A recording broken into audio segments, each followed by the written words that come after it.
Teams కూడా తీసుకున్నాము. వాళ్ళ దగ్గర ఇంకా బెటర్ ఎక్విప్మెంట్ ఉంటుంది. సో ఎన్డీఆర్ఎఫ్ టీమ్స్ కూడా వచ్చారు. వాళ్ళ టీమ్స్ కూడా ఇప్పుడు ఎవరైతే స్టాండర్డ్ ఉన్నారో వాళ్ళని కూడా రెస్క్యూ చేయడానికి కూడా ఇప్పుడు మా వైపు నుంచి అన్ని కూడా ప్రయత్నాలు చేస్తున్నాము.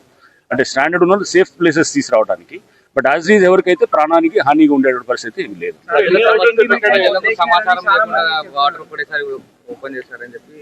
అట్లా లేదు. నిన్నటి నుంచి అలర్ట్స్ ఇస్తూనే ఉన్నారు.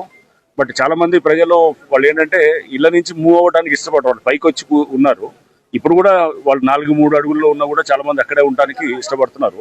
సో వాళ్ళు మూవ్ అవ్వడానికి లేదు. బట్ డెఫినెట్ గా వాళ్ళు కన్విన్స్ చేసి బయటికి తీసుకొస్తున్నాము. ఇది బహుశా సాయంత్రం కల్లా బెటర్ అవుతుంది. అంతా కూడా ఇప్పుడు తగ్గుతుంది. ఆల్రెడీ వాటర్ లెవెల్ తగ్గుతుంది. మనకి ఇప్పుడు క్యాచ్మెంట్ ఏరియాలో కూడా మన వికారాబాద్ అండ్ ఇతర ఏరియాస్ లో కూడా అంత వర్షాలు అయితే తగ్గినాయి.